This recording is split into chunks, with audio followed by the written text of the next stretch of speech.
Hello students, आज हम ऐसे क्वेश्चन डिस्कस करने वाले हैं जो कि आप सोच ही नहीं सकते कि एनसीईआरटी में भी इतने डिफिकल्ट लेवल के क्वेश्चन हो सकते हैं। हमारे माइंड में मतलब आप बच्चों के माइंड में यही रहता है कि मेरा एनसीईआरटी पूरे अच्छी तरीके से प्रिपेयर हो चुका है, मैंने सैंपल पेपर सॉल्व कर लिए हैं, मैंने और भी एक्स्ट्रा जो रेफरेंस बुक्स होते हैं उसमें से क्वेश्चन सॉल्व कर लिए हैं। तो देखिए, आज मैं आपको ऐसे question NCERT text book mathematics के ऑल 14 चैप्टर में से ऐसे पर्टिकुलर नंबर ऑफ सम्स कराने जा रहा हूँ जिसमें कि आपको दिक्कत हो सकती है। ओके, ये इतना आसान नहीं है एनसीईआरटी, ध्यान में रखिए, जितना कि हमें दिखाई देता है। इसमें कुछ पर्टिकुलर नंबर ऑफ क्वेश्चंस जो है बड़े डिफिकल्ट लेवल के क्वेश्चन है। अगर इनमें से मान लीजिए 2 क्वेश्चन भी अगर बोर्ड एग्जाम में आ जाते हैं तो डेफिनेटली आपके जो मार्क्स स्कोरिंग रहेगा उसके ऊपर इसका असर पड़ेगा। मतलब आपके मार्क्स जो है वो कम हो सकते हैं बोर्ड एग्जामिनेशन में। तो इसीलिए हमें पूरा ध्यान देना है ऐसी क्वेश्चन के ऊपर जो कि एनसीईआरटी में है। तो ऐसे ही क्वेश्चन मैं आज आपको सॉल्व कराने वाला हूँ और आगे की वीडियो में भी ये सारे क्वेश्चन हम लेने जा रहे हैं। तो देखिए, पहला क्वेश्चन मैं ले चुका हूँ यहाँ। तो ये जो क्वेश्चन है ये लिया गया है चैप्टर क्वाड्रेटिक इक्वेशन से, चैप्टर नंबर 4 क्वाड्रेटिक इक्वेशन। ये सॉल्व एग्जांपल नंबर 8 है, page number 45। Quadratic equation chapter number 4 page number 45, solve example number 8। तो ध्यान दीजिए, अच्छे से नोट डाउन कर लीजिएगा इस क्वेश्चन को, बहुत अच्छी तरीके से आप बच्चों को प्रिपेयर करना है। इस क्वेश्चन की खासियत बता देता हूं। ये क्वेश्चन ऐसे कि इसकी जो वर्डिंग्स है, वर्डिंग्स समझ रहे हो कि जो स्टेटमेंट दिया, वर्ड प्रॉब्लम है, ये वर्डिंग्स अच्छे से बच्चों को समझ में नहीं आती है। अगर उसमें फिगर तो दिया है, लेकिन मान लीजिए बोर्ड एग्जाम में सिर्फ वर्ड प्रॉब्लम दिया, फिगर नहीं दिया है, तो आप कंफ्यूज हो सकते हो। उसका फिगर ड्रॉ करना आपको शायद नहीं आए। ओके, तो हम ये पूरा क्वेश्चन अभी डिस्कस करने वाले। तो देखते हैं क्या दिया इस क्वेश्चन में। A pole has to be erected at a point on the boundary of a circular park। एक सर्कुलर पार्क है, उस सर्कुलर पार्क के बाउंड्री के ऊपर एक पोल हमें खड़ा करना है। Okay, pole has to be erected on the boundary of a circular park of diameter 13 metre. तो जो सर्कुलर पार्क है उसका डायमीटर 13 मीटर है। In such a way that the differences of its distances, देखिए वर्डिंग को समझना है, ध्यान में रखिएगा, पूरा डिटेल में बताने वाला हूं, बहुत अच्छी तरीके से पूरा ध्यान देखिए, समझिए। such that in such a way that the differences of its distances from the two diametrically opposite fixed gates A and B on the boundary is 7 centimetre. तो सबसे जो कंफ्यूज करने वाला सेंटेंस है यहां से लेके यहां तक है। ओके, तो ये सेंटेंस को ही समझना बड़ी दिक्कत होती है बच्चों को, तो ये पूरा अच्छे से मैं समझाने वाला हूं। ओके, एट व्हाट डिस्टेंसेस, देखिए at what distances from the two gates should the pole be erected. Okay, तो देखो फिगर बना के समझा देता हूं। जैसे ये सर्कुलर पार्क है, ठीक है, ये सर्कुलर पार्क है, एक डायमीटर दिया है इसमें, सर्कुलर पार्क का डायमीटर दिया है 13 सेंटीमीटर। ओके, अब देखिए डायमीट्रिकली जो एंड ऑफ द डायमीटर है उस एंड पे 2 गेट्स है यहाँ सर्कुलर पार्क में। तो इस गेट को जो रिप्रेजेंटेशन किया गया है पॉइंट ए से और बी से रिप्रेजेंट किया, तो A and B are 2 diametrically gates यहाँ दिया है। ओके, अब बोला क्या इनिशियली कि a pole has to be erected on the boundary of a circular park. तो पोल को हमें खड़ा करना है ऑन द बाउंड्री। तो मान लीजिए पोल इस पोजीशन पे है यहाँ, this is a position of the pole which has to be erected on the boundary of a circular wall। अब यहाँ पोल खड़ा किए हैं। अब देखो क्या बोला गया है, जो कि सेंटेंस जो ब्रैकेट बनाया है, अब इसका मीनिंग समझ लेते हैं कि ये सेंटेंस में बोला क्या गया है। In such a way that the differences, ध्यान में रखिए डिफरेंस नहीं बोला है, डिफरेंस नहीं बोला है, डिफरेंसेस बोला है, ध्यान में रखिए, डिफरेंसेस ऑफ इट्स डिस्टेंसेस बोला है, ध्यान में रखिएगा, differences of its distances from two diametrically opposite fix gate. Diametrically opposite मतलब एक डायमीटर के एक एंड पॉइंट पे एक गेट है और दूसरे एंड पॉइंट पे दूसरा गेट है। ये दूसरा गेट है, ये पहला गेट है मान लीजिए। Okay, diametrically opposite fixed gate A and B, जिससे कि ऑलरेडी हम नाम दे चुके हैं, gate A and B on the boundary is 7 centimetre. तो ये जो differences of its distances, its मतलब इसकी बात कर रहा है, पोल की। ओके, मतलब इस पोल का जो डिस्टेंस रहेगा फ्रॉम गेट ए और गेट बी, ओके, इस पोल का जो डिस्टेंस रहेगा गेट ए और गेट बी से, मतलब डिस्टेंस क्या होगा ये मार्क कर लेते हैं हम, ये डिस्टेंस हो जाएगा, और पोल पी, इस पोल को हम पी से रिप्रेजेंट कर देते हैं, ओके। तो ये जो डिस्टेंसेस है एपी और बीपी, या क्या बोला है, differences of its distances from the to diametrically opposite fix gate A and B on the boundary is 7 centimetre. मतलब पोल का जो डिस्टेंस रहेगा गेट ए और गेट बी से, ये डिस्टेंस का डिफरेंस 7 सेंटीमीटर है, ठीक है।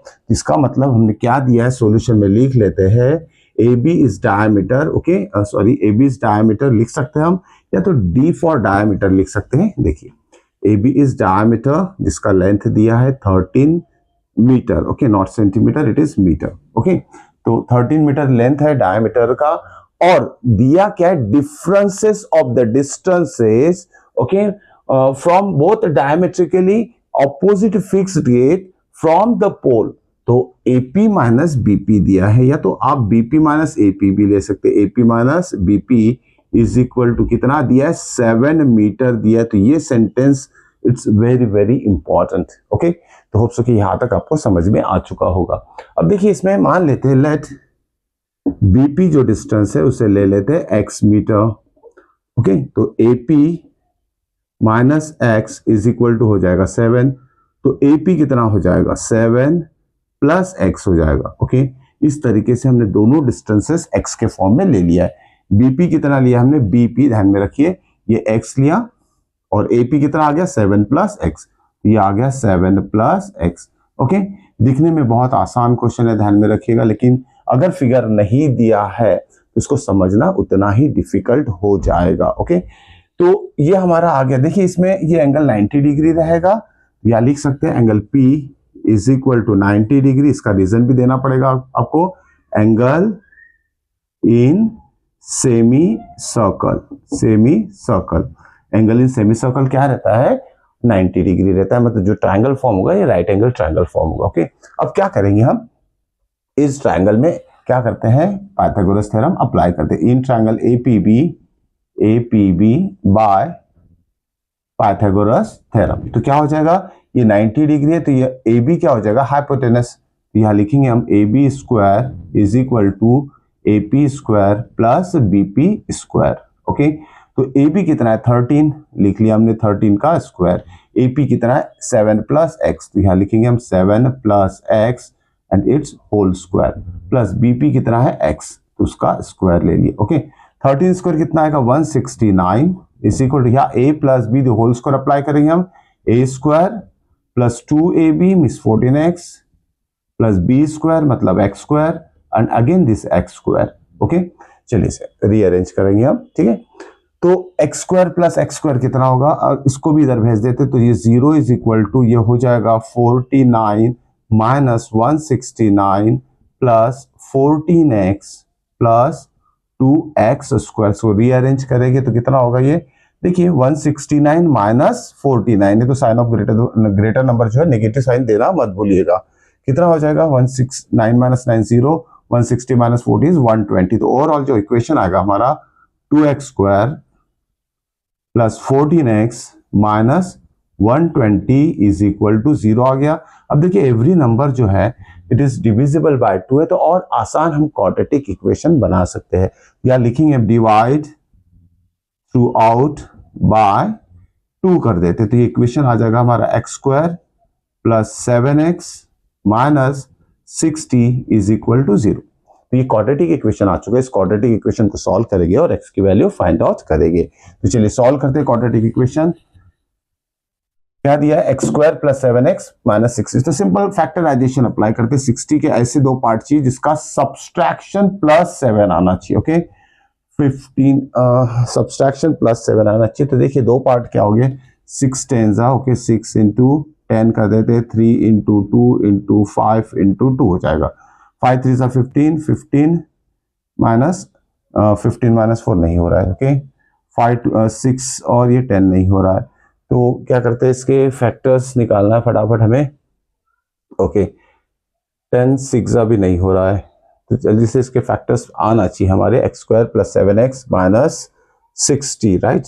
तो क्या होगा इसके दो फैक्टर्स। अगर फैक्टर्स को दिक्कत होती है तो आप फॉर्मूला मेथड भी अप्लाई कर सकते हैं, लेकिन फैक्टराइजेशन आना चाहिए इसका। 6 ओके 6 10 60 के ऐसे दो फैक्टर्स जिसका सब्सट्रैक्शन 7 हो, ठीक है। 5 देखिए 4 3 12, 12 × 5, ओके। तो इसके फैक्टर्स आ चुके हैं, 12 5 60 हो जाएगा, इसमें आंसर आ चुका है। तो x² प्लस या क्या चाहिए साइन, +7 चाहिए तो 12 - 5 करेंगे हम, 12x - 5x, okay -1 sorry it is 60 is equal to 0। तो इसके फैक्टर्स हो जाएंगे x + 12, okay, and then x - 5, okay, is equal to 0। ये दो फैक्टर्स आ जाएंगे कॉमन निकालने के बाद। Therefore we can write here x + 12 is equal to 0 and x - 5 is equal to 0। तो x की वैल्यू एक नेगेटिव आएगी, distance is never said to be negative, तो यहाँ हम इसे रिजेक्ट कर देंगे, यहाँ लिखना पड़ेगा rejected, and x is equal to 5। एक आंसर आ चुका है पॉजिटिव फॉर्म में। तो जो bp डिस्टेंस रहेगा वो कितना रहेगा, Therefore bp is equal to 5 metre and AP कितना रहेगा, and AP is equal to 7 + 5 that is equal to 12 metre.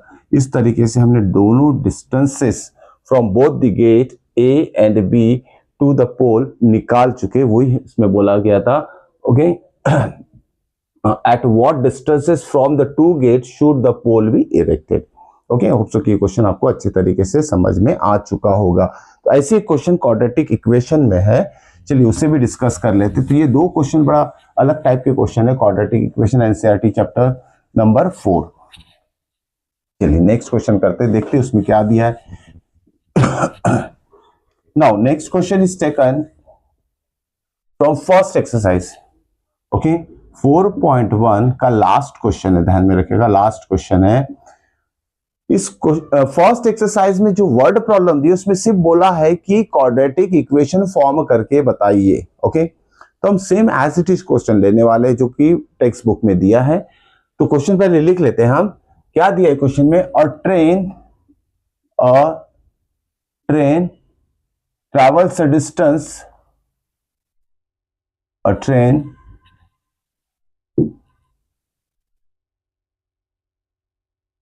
travels a distance of 480 kilometer, okay, 480 kilometer at a uniform speed, at uniform speed। Clear, कोई train है एक uniform मतलब constant speed से travel करती है, okay, travels with a uniform speed and कितना distance travel करती है, 480 किलोमीटर डिस्टेंस ट्रैवल करती है। इफ कंडीशन दी इसमें, if okay, if the speed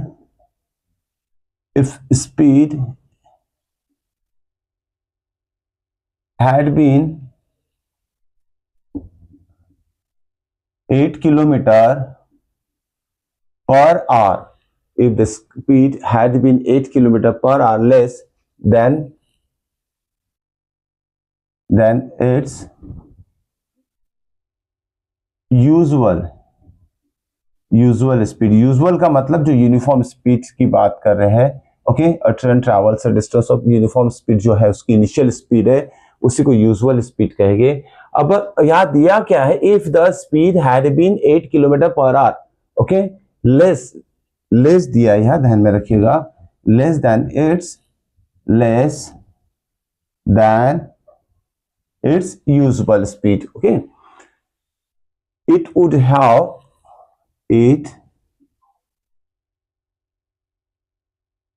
have taken 4 hours more, okay, to cover the same distance, to cover the same distance, okay, find its usual speed। मतलब usual speed of train हमें निकालना। Question समझ लेते हैं। एक fix distance है 480 kilometre का, उस डिस्टेंस को ट्रेन से ट्रैवल करना है। तो ट्रेन को ट्रैवल करना है, ओके, कवर करना है, नॉट सॉरी ट्रैवल, कवर करना है 480 kilometre, okay, with uniform speed. Uniform मतलब कांस्टेंट स्पीड से ट्रेन को 480 किलोमीटर डिस्टेंस कवर करना है, ठीक है। लेकिन कंडीशन क्या दिया है कि if the speed had been 8 kilometre per hour less than its usual speed. अगर मान लेते किसी कारणवश ट्रेन की स्पीड 8 किलोमीटर पर आवर से कम हो जाती है, ओके, 8 किलोमीटर पर आवर से कम हो जाती है, तो ट्रेन जो है 4 घंटा ज्यादा लेगी 480 किलोमीटर डिस्टेंस कवर करने के लिए। सही बात है, अगर कम स्पीड से जाएंगे तो टाइम ज्यादा लगेगा, ज्यादा स्पीड रहेगी, ट्रेन की स्पीड इंक्रीज कर देंगे तो टाइम कम लगेगा। तो यहाँ स्पीड क्या है, कम हो रही है। कितने से कम हो रही है, 8 किलोमीटर पर आवर से कम हो रही है, तो ऑब्वियसली ट्रेन को ज्यादा समय लगे। और कितना दिया है यहाँ, train it would have taken 4 hour more, okay, 4 घंटे ज्यादा ले रही है ट्रेन अगर उसका स्पीड जो है 8 किलोमीटर पर आवर से कम हो रहा है, लेस हो रहा है। तो इसे हमें क्या करना है, इस क्वेश्चन को क्वाड्रेटिक इक्वेशन में कन्वर्ट करना है। देखते हैं क्या होगा, ओके। तो सॉल्यूशन कैसे लिखेंगे इसमें, देखिए, अब जो यूजुअल स्पीड है उसी को मान लेते हैं x। Let the usual speed of train be, let usual या तो यूनिफॉर्म भी लिख सकते हैं, usual speed be x kilometre per hour, ठीक है। जो इनिशियल या तो यूजुअल स्पीड है, यूनिफॉर्म स्पीड है ट्रेन की, किसी भी कोई भी वर्ड इसमें दे सकते हैं क्वेश्चन में, तो हमें उसे x ले लेना है, ओके। अब देखिए, अब आते हैं इंपॉर्टेंट पॉइंट पे। यूजुअल स्पीड ये हो गया, तो एक फॉर्मूला हम लिखेंगे, you know speed is equal to distance upon time होता है, right. Speed is equal to distance upon time होता है। तो यह टाइम की बात की कि 4 आवर लेस, तो टाइम इज इक्वल टू क्या हो जाएगा, डिस्टेंस अपॉन स्पीड हो जाएगा, okay. Time is equal to क्या होगा, डिस्टेंस अपॉन स्पीड हो जाएगा, राइट। डिस्टेंस कितना दिया है, यह डिस्टेंस दिया है, distance is equal to 480 kilometre दिया है, ओके। डिस्टेंस कितना दिया है, ट्रेन को कितना डिस्टेंस कवर करना है, 480 किलोमीटर डिस्टेंस कवर करना है। तो अगर इस स्पीड से, जो इनिशियल स्पीड है उसका यूजुअल स्पीड है x किलोमीटर पर आवर, इसी स्पीड से अगर ट्रेन ट्रैवल करती है, मतलब मूव करती है सेम x जो यूजुअल स्पीड है इनिशियल, ओके, मतलब कम करने से पहले, ओके। तो यूजुअल स्पीड से अगर ट्रेन ट्रैवल करती है तो यहां लिखेंगे time taken by train with usual speed of x kilometre per hour, okay. तो ये टाइम जो है हम इसे t1 ले लेते हैं, t1 is the time taken by the train with usual speed x kilometre पर। तो टाइम कितना लगेगा, t1 निकाल लेते हैं। टाइम क्या होता है, डिस्टेंस अपॉन स्पीड। डिस्टेंस कितना कवर करना है, 480 किलोमीटर। स्पीड क्या है, यूजुअल x ले लिया, तो ये हो जाएगा, इतना टाइम लगेगा, टाइम t1 लगेगा to cover the 480 kilometre distance with usual speed. अब आते हैं केस नंबर 2 के ऊपर, जब उसका स्पीड, ट्रेन का स्पीड 8 किलोमीटर पर आवर से हम कम कर देते हैं। अगर कम हो जाती है तो उसके लिए हम लिखेंगे let t2 be the time taken by train with speed. अब देखिए, ये इनिशियल स्पीड क्या है, उसका x है, 8 किलोमीटर पर आवर, लेस हो जाती है तो इसमें से 8 हम सब्सट्रैक्ट कर देंगे, तो कितना होगा, with speed x minus 8 kilometre per our. तो ये न्यू स्पीड होगी उसकी, जो कि कम है यूजुअल इनिशियल स्पीड से। तो इसके लिए कितना, इस स्पीड से अगर ट्रेन ट्रैवल करेगी तो हमने उसके लिए टाइम t2 ले लिया है। तो यह देखते हैं t2 इज इक्वल टू क्या होगा, अगेन सेम फॉर्मूला यूज करेंगे, time is distance upon speed. तो डिस्टेंस कितना है, 480 किलोमीटर। स्पीड कितना है, ये है speed x minus 8, okay. Hope so कि यहां तक आपको समझ में आ चुका होगा। हमने दोनों स्पीड के लिए टाइम कितना लगेगा ये फाइंड आउट कर चुके in terms of T1 and T2। अब देखिए सबसे इंपॉर्टेंट स्टेप आ जाती है ये वाली यहाँ, ठीक है, ये सबसे इंपॉर्टेंट स्टेप है। ओके, देखिए ये जो टाइम T1 है इसमें जो स्पीड है वो कम है, राइट। ये जो स्पीड है x माइनस 8 ये कम है।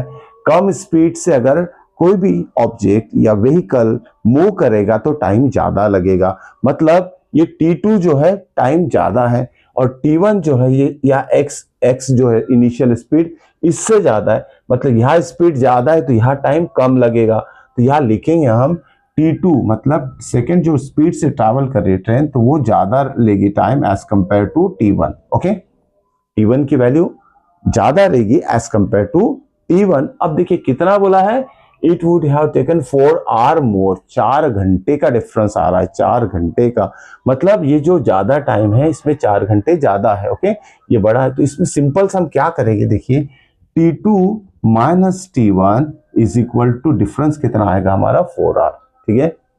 इस तरीके से हम दोनों का डिफरेंस 4 आवर लिख लेंगे क्योंकि ज्यादा समय है ये कम समय। अब T2 और T1 की वैल्यू यहां से सब्स्टिट्यूट कर देते हैं। T2 कितना है 480 upon x minus 8 minus T1 कितना है 480 upon x is equal to 4। अब इसे सॉल्व करना पड़ेगा। देखिए दोनों के न्यूमरेटर में 480 है तो 480 को ले लिया हमने कॉमन, यहाँ ब्रैकेट में क्या आएगा 1 upon x minus 8 minus 1 upon x is equal to 4। Okay, अब देखिए क्या करेंगे, यहाँ क्रॉस मल्टीप्लीकेशन से सॉल्व कर लेते हैं। 480 in bracket x into 1 is x minus, यहाँ ध्यान देना इस माइनस के ऊपर, ये माइनस और जब ये x माइनस 8 इस 1 से मल्टीप्लाई होगा तो दोनों के साइन इस माइनस साइन से चेंज हो जाएंगे, तो यहाँ आ जाएगा माइनस x प्लस 8। ध्यान दीजिएगा, it's very very important step, ध्यान में यहाँ मिस्टेक होने के चांसेस बहुत रहते हैं। और साथ में डिनोमिनेटर टू डिनोमिनेटर मल्टीप्लाई करते थे, x इंटू एक्स प्लस 8 कितना हो जाएगा x square minus 8x and is equal to 4। Clear. अब एक काम करते हैं, ये 480 जो है इसके डिनोमिनेटर में भेज देते हैं हम। ओके, इसी स्टेप में भेज देते हैं, कितना हो जाएगा अपॉन 480, 4 1 जा 120 आ गया। ओके, या x कैंसिल भी हो चुका है तो क्या रह जाएगा 8 रह जाएगा, यहाँ लिख लेते 8 upon x square minus 8x is equal to 1/120, या सिंपल सा क्रॉस मल्टीप्लीकेशन कर देते। देखिए 120 इंटू 8 कितना होगा, पहले लिख लेते हैं 8 इंटू 120 इज इक्वल टू, ये पूरा टर्म इधर 1 से मल्टीप्लाई होगा तो ये हो जाएगा एक्स स्क्वायर माइनस 8x। अब देखिए इसका कितना आएगा आंसर, जो भी आंसर आएगा इसका दोनों का मल्टीप्लीकेशन करने के बाद उसको उधर भेजिए तो स्टैंडर्ड फॉर्म में हमारा इक्वेशन आ जाएगा एक्स स्क्वायर माइनस 8x। चलिए मल्टीप्लाई करते हैं और यहाँ प्लस के फॉर्म में आंसर आएगा, उसको उधर भेज देंगे, माइनस में हो जाएगा तो ऑलरेडी माइनस लिख दिया हमने। 8 0 जा 0, 8 2 जा 16, 8 1 जा 8। ओके, फिर से देखिए 8 1 जा 8 0 जा 0, 8 2 जा 16, 1 बैलेंस 8 1 जा 8 तो 960 इज इक्वल टू 0। इस तरीके से हमारा ये मल्टीप्लीकेशन आ चुका है। कोई हो सकता है कि एक आधा कोई टर्म मिस हो गया होगा तो आप जरूर देख लीजिएगा इसे। तो 480, 4 1 जा 4, 4 2 जा 8, ये भी ठीक है। ओके, तो कैलकुलेशन पे ध्यान दीजिएगा, हो सकता है मुझे डाउटफुल लग रहा है कि कोई ना कोई टर्म मिस हो गया होगा तो आप रीचेक जरूर कर लीजिएगा, लेकिन method is very very important. यहाँ आपको देखना है मेथड क्या पूछा गया है। ओके, तो प्रॉपर तरीके से अगर आपने कैलकुलेशन और हर एक स्टेप लिख ली तो आपका आंसर आ ही जाएगा, डेफिनेटली आएगा। तो इस तरह के क्वेश्चन, इसमें सिर्फ इक्वेशन फॉर्म करने बोला था, एक्सरसाइज 4.1 का लास्ट क्वेश्चन है, तो आपको इस तरीके के क्वेश्चन जरूर सॉल्व करके देखना चाहिए जिससे कि आपका कॉन्फिडेंस बढ़ेगा। तो नेक्स्ट वीडियो में हम और देखेंगे नेक्स्ट चैप्टर के जो कि डिफिकल्ट लेवल के क्वेश्चन है और आपको उस सारे क्वेश्चन पे ध्यान देना है, अच्छी तरीके से उसकी प्रैक्टिस करना है। तो मिलते हैं नेक्स्ट वीडियो में नेक्स्ट डिफिकल्ट लेवल के क्वेश्चन फ्रॉम एनसीईआरटी से।